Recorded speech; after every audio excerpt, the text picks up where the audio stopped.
How are you? That's the question. I mean, obviously, we know the journey. You've talked about it plenty, but you come in and get the performance that you had tonight. How are you feeling right now? I'm really happy. I'm really proud of myself just because of what I had to, really get through to get here. I think that was the hardest part. I mean, I tried, when we had the interviews here in the beginning of the week, I tried to really stay away from it just because I had to really focus, and emotions are hard to deal with when you're like, going to go in a steel cage and like fight somebody and they're going to try to knock you out.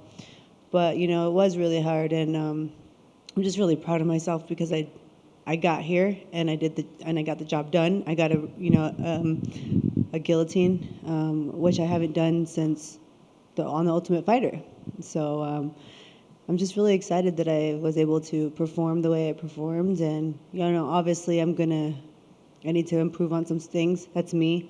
I could have a perfect performance in everybody else's eyes, but I'm always going to critique myself. Not saying that performance was perfect, but I'm in everybody else's eyes. I'm just saying if I had a perfect performance, if I had done that in the first 30 seconds, I probably would have still found something that I could improve on, But that's why I believe I'm going to be the champion. Can you talk about walking in there tonight? You talked about trying to avoid the emotions and everything. I mean, did it feel different tonight? I had a tough camp, my back was kind of bad during the camp, so like a couple weeks I had to 1 week I had to completely take off. Then another week I had to really actually just go light. And I don't go light. Like everybody knows me who's trained with me, I don't go light. So it kind of messes with your head when you have to fight somebody and you can't prepare the way you want to prepare. But I just took it one day at a time, and I focused on what I could, just like I always do. Like when I hurt my knee, I focused on what I could do, and that was work the other leg, and I had 2 arms. So just working around things that, and making things happen for myself. When you were having those back issues, was there any talk of maybe we're going to have to pull out of this fight? It went through my mind, but I was like, I cannot. I cannot do that. I was like, I will get better, and once I get better, then I just need to be able to step in the cage. That's all to me, I knew I could make it happen no matter what. I just needed to be healthy. And, even with the Nunes fight, Nina Nunes, I wasn't healthy going into that fight, but I still made it happen. You know what I mean? So, like I said, just focusing on the things that I can control and making things happen. Nice.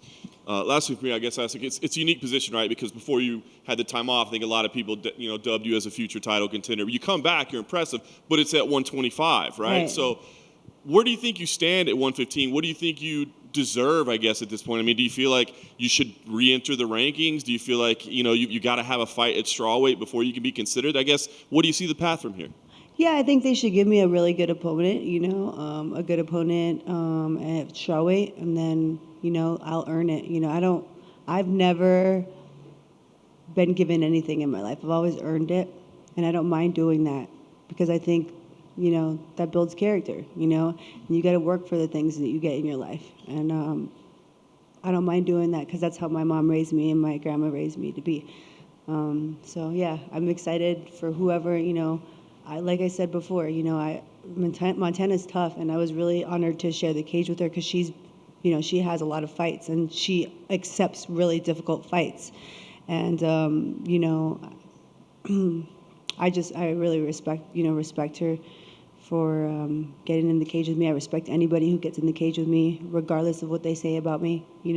I think, maybe she said a couple things that maybe I didn't like, but I was like, whatever, I did take it to heart a little bit, but then I was like, maybe it's gonna, build her up or whatever, make her feel a little bit better, or whatever. Maybe I try not to take things personally, but I am a woman, and sometimes we get a little chip in the shoulder when someone says something about us. I think anybody does. You don't have to be a woman for that, but yeah. So I think she said that maybe because everybody was so small that I could only wrestle them because they were small. Well, she's a 125-pounder, and I wrestled her, and not only that, but I train with people much bigger than her at practice, and I can take them down. So. Tatiana. Going off that same question, like if you had your choice, would you want to fight like a former champion in your next fight, like a Rose, or do you want like a top contender like Emmanuel Lemos, maybe like fight Carla again? Like what what do you want? I don't think anybody wants to see me fight Carla again. Let's be real. Like, it's like I would catch a case twice. No, we're not doing that. Not saying that she hasn't improved, but I just think that you saw the first fight. I don't even think that there would be anything different about a second fight with Carla. So let's just not do that one. But I mean, yeah, I would love to. Like I said, I have said that I want to fight all the best people. I'm not scared to fight the best people because that means I'm the best, you know? So I would love to fight somebody like Rose. She's an amazing striker. She's an amazing martial artist. You know, she too has, you know, overcome a lot of things in her life, and I respect her as a person. So when I say that I want to fight them, it's really not disrespect to, like, you know, I'm not trying to be disrespectful. I just think that I want to fight all the great people, you know what I mean? And it's out of respect that I want to do that. You know, I feel like it's an honor to share a cage with somebody. So, yeah, I'm just excited. I would love to fight somebody like Rose or whoever they give me, really. You know, I'm not, I've told multiple people, you know, I would go down the entire roster if I could, you know, like wouldn't mind doing that. Like, and I'm not saying that just like, I just think it's fun to fight, you know? And so I love the whole media. I love everything about it because it's just fun. I mean, I love this lifestyle, and I think the thing that I love the most is just that, like, I can display it, you know? I do it all the time at practice, but now I can display it. How much pressure did you put on yourself tonight? And I guess what was the mind frame like going in like that? You walk in the cage, like what was the mind frame like? You know, there was a range of emotions. You know, at first I was like I was getting nervous. It's like fluctuates. You know, you get nervous and you're like, nah, it's fine, it's good. I'm like, wait, is that normal? Should I not be nervous? And then you're like, wait, should I be? You know what I mean? So at first I felt like a little nervous, and it's so weird when I get in the cage.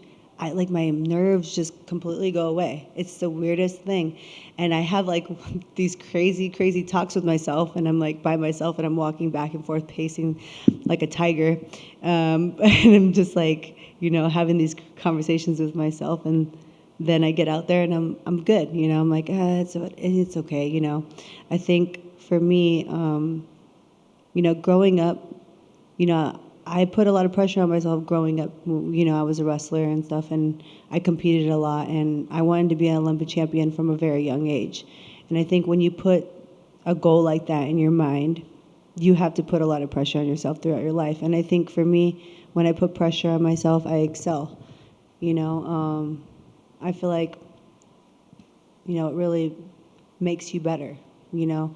So every single day, no matter what it is, whether it's strength and conditioning, whether it's a run, I put pressure on myself so that when I get in the octagon, that pressure is more comfortable to me.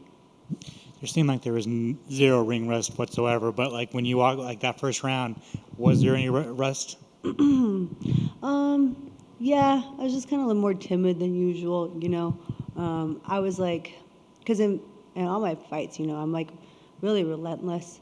But sometimes because I'm so relentless, I miss opportunities to do certain things. And I kind of wanted to do a little bit more. Like I kind of wanted to just have a little bit more fun, you know. And so I think because I wanted to have so much fun and get like, it was in my mind that I wanted a $50,000 bonus. You know, I was like thinking to myself, okay, how can I get a Sulu stretch? How can I get you know, how can I get a twister? Like I was practicing twister yesterday.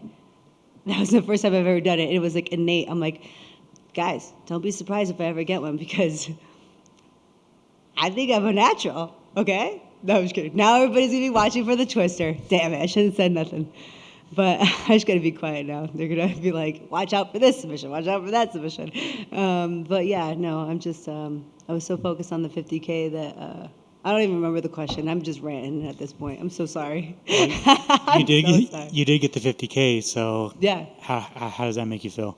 I'm really happy. I'm really happy. You know, like I said, you know, it was 3 years off, and along the way, you know, it was really hard because, you know, when you haven't fought in that long and you don't have an income, you know, it gets really tough. you know, and you have to dedicate yourself full time.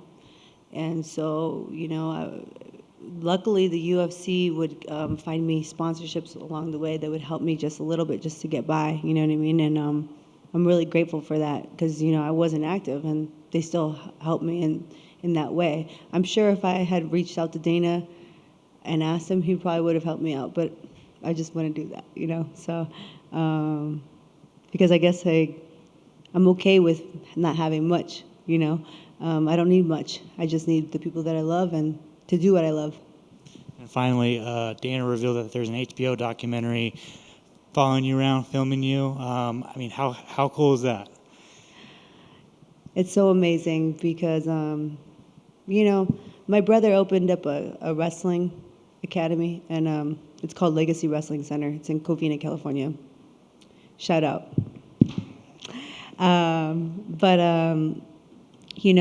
My brother's, he's changing lives, and I'm really proud of him because, he left his regular job and he pursued this, he could have just worked a regular job, but that's not his passion. His passion is coaching. And he took the chance on himself, and he made this center, and now he's going to be changing lives, young lives. And I'm really proud of him. But I don't even know where I was going with it. What was the question? Just the HBO documentary. Oh, yeah. Just that. So my brother started this, and, now he has that center. And along the way, he can inspire people. But the documentary is obviously on my journey, but it's also on women's wrestling and the growth of women's wrestling. And, I'm very fortunate for wrestling because it's helped me a lot. It's helped me build who I am.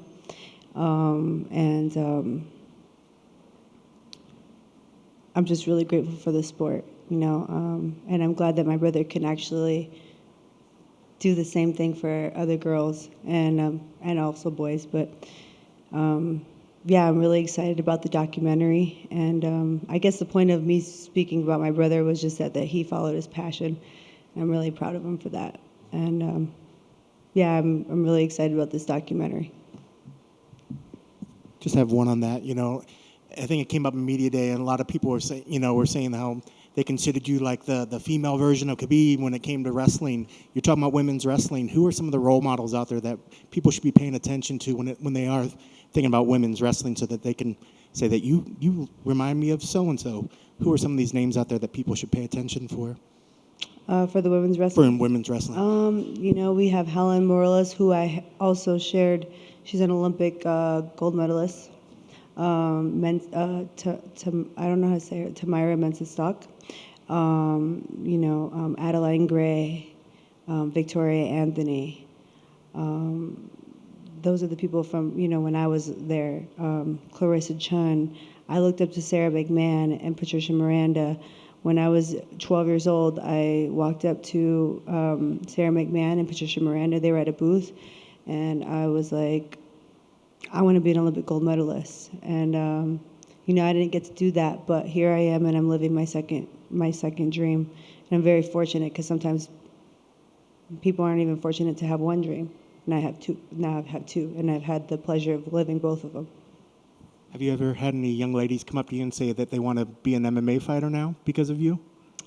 I think, yeah, a couple, yeah. But I think a lot of times it's a little, I think they just don't really express it, but, they look up to me, and I don't realize it, but I'm very fortunate to be able to inspire people along the way. And that's actually what I was going to say about the legacy thing. My brother opened up a thing.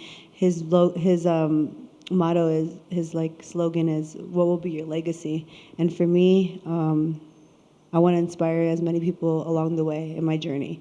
And the fact that HBO is obviously documenting that, and it's going to reach more people, I'm very, very blessed to have that opportunity to be able to do that, because life is hard, and it's good to have some inspiration that will help you along the way. That's awesome. Congrats on victory. Thank you.